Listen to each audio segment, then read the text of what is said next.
everybody's doing well.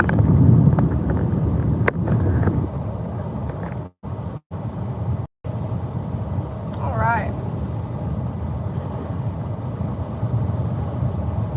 So today we're going to be covering sodium, all things dietary sodium. Sodium is probably the most important of the minerals.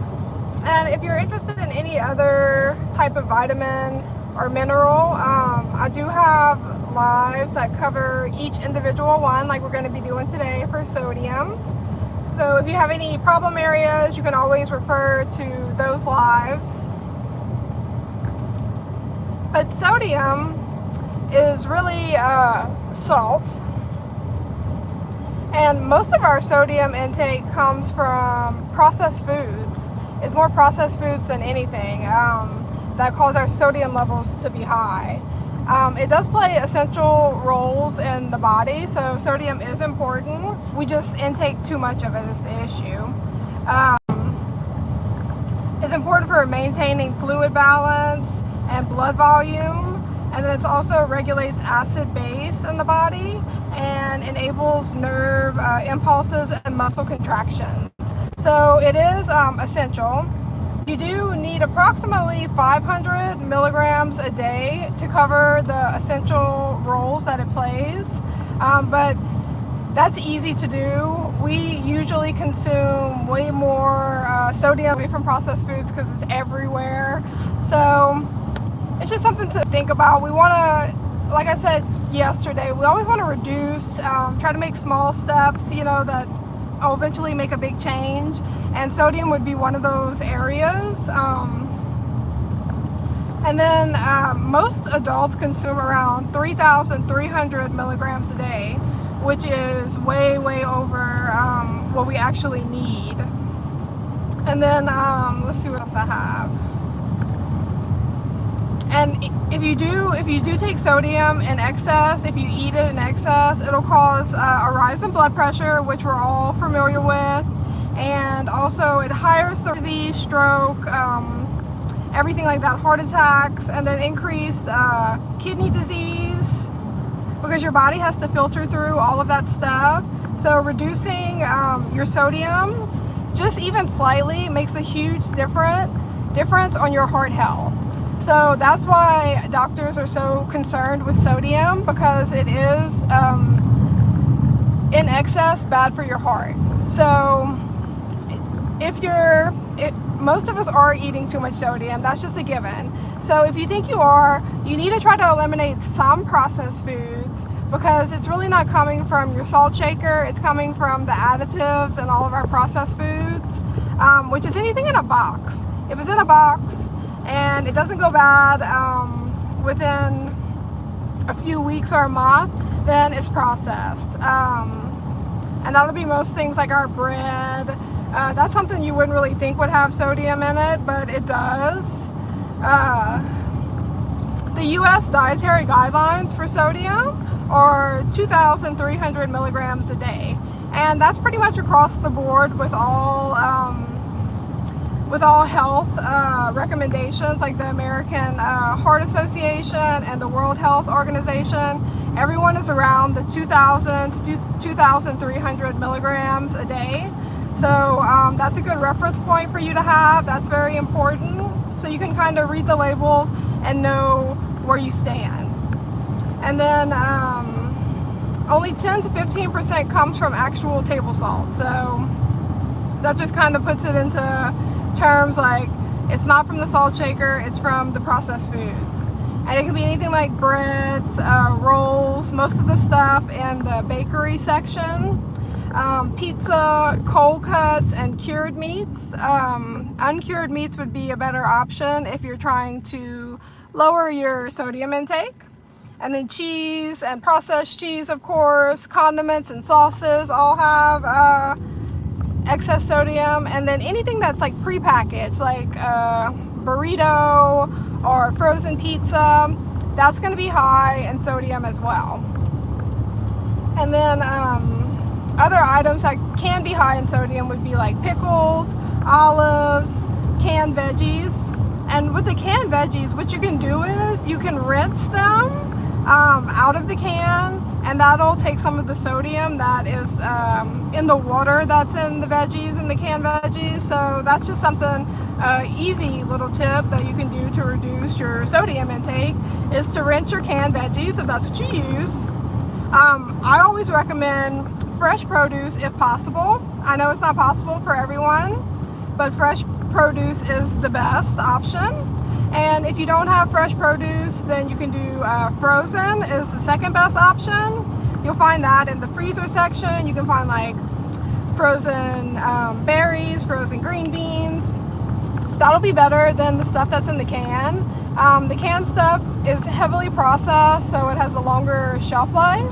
So that's why they put salt in so many things and so many boxed items, so they'll last longer on the shelf. But for your overall health, it's not ideal. So if you're trying to lower your sodium intake, try to stick with more fresh veggies and fresh fruits for the most part. And then it's very unlikely to be low in sodium because it's everywhere. It's in almost everything. So that really won't be a problem for most people. But it can eventually cause issues if you would have low sodium for an extended period of time. So most people are more worried about high sodium, which is a big problem where I'm from, because we are heavy with the salt a lot of times. Salt's so good, you know, everything that's good is bad for you. It's crazy. And let's see.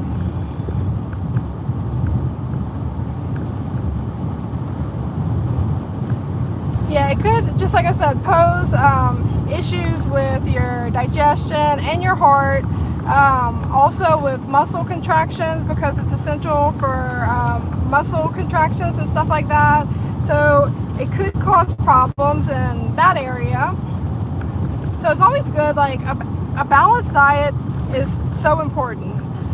It's not about too much or too little. It's about finding a happy medium. You want to, everything serves a role in the body. Just like we were talking with the sodium is important for fluid retention, for your heart health, and for muscle contraction. So you don't want to take sodium out your diet completely, because it's essential. Essential means that your body needs to get it from the diet. The body cannot make it on its own in the amount that is necessary. So that is what essential means, if you're wondering when I say it is essential to the body's functions. But excess of anything is bad too. You know, we never want to eliminate something completely. We just want to try to take it in moderation, so we can have the best health outcome. So, for example, most things that are in the center of the grocery store that aren't along the walls, it'll be in the center of the shelves.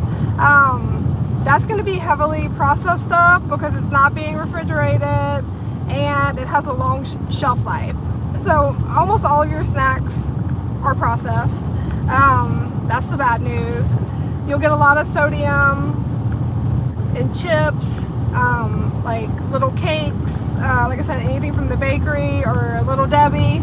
Little Debbie was like, oh my god, my favorite when I was little. I haven't touched a Little Debbie in so long, but it brings back that nostalgia. Anybody else love Little Debbies? Or used to love them? That was like my after school snack, always. My faves were fudge rounds, and then I like the zebra cakes as well, and the Nutty Buddies. Nutter Butters, I'm sorry. But all that stuff will be heavily processed and will have some sodium. You can look on your food label. On the food labels, they'll always have it labeled and identified. You want to try to keep each serving that you're taking in to around 5% or less of your total sodium intake. They will have a percentage of daily value, which you can look at that for your percentage and just try to keep it below 5% of your daily intake if possible. And that'll be based off of an average amount of calories. So give or take, you know, if you're a smaller person, then maybe go down a little bit. But if you're a heavier person, then maybe go up because your needs might be higher. But like I said, moderation is always key. Moderation is what's gonna keep your body happy and keep everything balanced. You know, you want to keep your vitamin and mineral intake, you want it to be all across the board, because every vitamin and every mineral has a different role, and each one serves probably 1,000+ roles in the body, each vitamin, each mineral. So if you're really deficient in one, it can make you feel terrible. It's not something that we always relate to not feeling well, or just not feeling like our best selves, whether we be like lethargic or tired or feeling some type of weakness. That could very well be due to a vitamin or mineral deficiency. And it's just, like I said, something that I feel like the doctors don't really utilize nutrition enough. I know they have a lot on their plate and everyone has limited time with their doctors, but nutrition is so important. It could, and this is one of the reasons maybe doctors don't do a whole lot of nutritional counseling, is because it could prevent you from needing the medication that they're prescribing. I don't want to put the medical field in a bad light. I'm not saying all doctors do such things, but why would they go out of their way to eliminate a customer per se? So I don't know if that's the reason why, or time restraints, lack of education, or just being lazy, you know. But I feel like they should at least give you a handout with the dietary restrictions that you could have, you know, instead of handing you a pill. It's like, let us give it the natural way, give it a try, and if we can't maintain it that way, then you go to the medication. It shouldn't just be passing out a medication because this lab is reading high. It's funny because my dad is very thin, and he went to get his blood work done one day, and the doctor was like, oh my God, your sugar was so high on your lab test. And he came back, he was like, I might have diabetes. And I was thinking to myself, because I went to school for nutrition, I was like, there's no way he has diabetes, like no way. So I asked him, I was like, did you eat a lot of candy the night before? Because he's famous for that, eating a whole bag of candy. I said, did you eat a lot of candy the night before your blood work? And he kind of thought about it, and he was like, actually I did. And I was like, that is what elevated it when you got your blood work done, you know. So there's exceptions, and sometimes the blood work can be misleading in aspects like that. So come to find out, he doesn't have diabetes. It was just that he ate too much sugar before his blood test. So there's exceptions, and everyone needs their own personal modifications and changes. So it's always important. And you know, I'm sure if you ask your doctor, like, hey, I know my blood pressure is high, what are some dietary things I can change to improve my blood pressure, he would more than likely tell you to eat more whole foods, whole grains, more fruits and veggies, fresh fruits and veggies naturally, to lower your saturated fat intake, and just give you a couple like rules of thumb for natural heart health. We just don't realize that what we're putting into our bodies a lot of times is making us sick, and that's what we end up regulating with medicine. So let's just prevent all of the noise, all of the mess, all of the stress on your body, and try to do it in the natural way, because your body is telling you whenever it's having symptoms and side effects, your body's telling you like, hey, it's too much. So instead of reducing it with a medication, reducing it with diet is it should be the golden standard, in my opinion. If you had the option to treat yourself with food over medicine, I feel like most people would try to do it with the food. Do we have the self-control? Probably not. Do some of us? Probably. So let's try to, work with the people that do have the self-control, and then give everyone the knowledge. We might not be in the position today to have that self-control, but later we might get frustrated with the medication, get frustrated with the side effects, and then want to make the change. So having the information is crucial. A little information never hurt anybody. It's always good to educate ourselves and try to stay on top of things. A lot of times you have to deep dive and look for the information yourself, because a lot of the information that we're presented is only what they want us to see. Like I said, with the doctor, at the doctor's office, the doctor wants you to see that the medication is working, because if he was trying to find the best health outcome, which I think they're kind of sworn into, I don't know the exact wording behind it, but if you're looking for their best interest, making the dietary change when possible is the better decision than taking a medication. But that information is rarely provided to us, and sometimes we feel like the medication is our only chance to feel normal again. But that's not always the case. 1, 2, maybe 3 small dietary changes can change your life, can change your health status, can change the way that you feel. You are what you eat. If we throw poison into our body, naturally we're going to get sick. Or if we're eating excess of everything without our body having the capability to break it all down, and then it's just excess in the body, that's not good either. So everything in moderation is the best advice that I can give, and always look into the natural ways of improving whatever kind of ailment that you have. Almost everyone is on blood pressure medication when they're 65 plus. I would like to know the percentage on that, to be honest with you. But earlier in the video we were talking about sodium, how high levels of sodium can affect your heart negatively, and all we have available for the most part at the grocery store is heavily processed food with a ton of sodium. So after years and years and years of exposure to excess sodium via processed foods, makes people's blood pressure get out of the normal range when you get older, and then they treat you with the medication.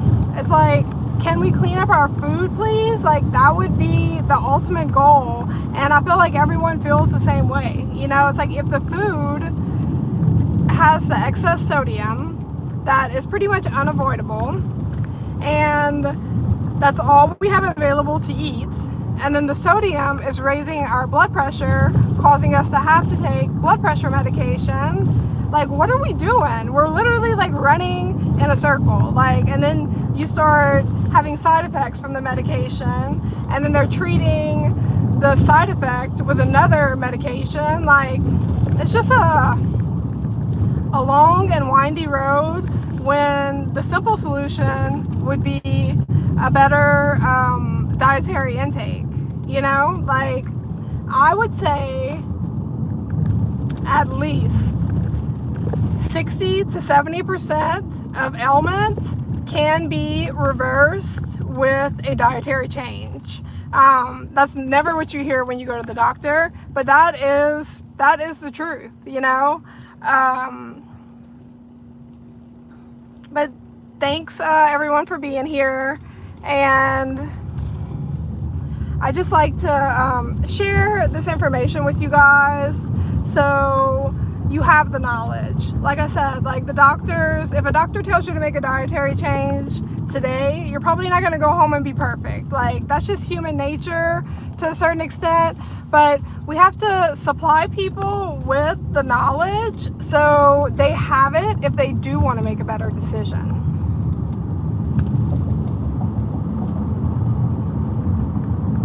And that's my little tidbit on sodium. I've done a live on all the different vitamins and minerals, so if that's something that you're interested in, you can always check out some of my older content. But sodium is one of the minerals that we didn't hit on, and it's one of the most important. You know, that's definitely the one that people try to control the most because it's in excess in our foods. Like, what kind of stuff is that, right? I mean, we know it's bad for us. We know that it's almost impossible to eat within the 2,300 milligrams of sodium that we need a day because everything is just packed with it. So, like, what kind of outcomes do they expect? You know, heart disease. And heart disease is probably one of the top killers in America. So I like to give you guys the information so you have it, and you can always refer back to it if you're struggling with something. Sometimes you can kind of hit the nail on the head and figure out what's going on by educating yourself. And so many times we feel like there's nothing that we can do to make ourselves feel better, but that's not the case. A lot of times it's more simple than we think. Like I said, and a diet change shouldn't be sudden and excessive unless it's of urgency. But like with the sodium, the first thing you'll do if you're trying to reduce your sodium intake is eat fresh foods, fresh fruit and fresh veggies, and avoid the processed canned stuff. That would be a good first step. So instead of making canned green beans, go to the frozen section, or go to a fresh market and get those instead, because what happens is they add sodium to everything as a preservative. So it does serve a role, but do we need our food to last 6 months to a year? Or if we reduce the sodium, let it expire, like, that's fine. It's better than pumping something that we know isn't good into every item in the grocery store. I get the convenience factor, and then I'm sure it's even for reducing product waste so they don't have to throw things that don't sell, but that's just treating us like a product.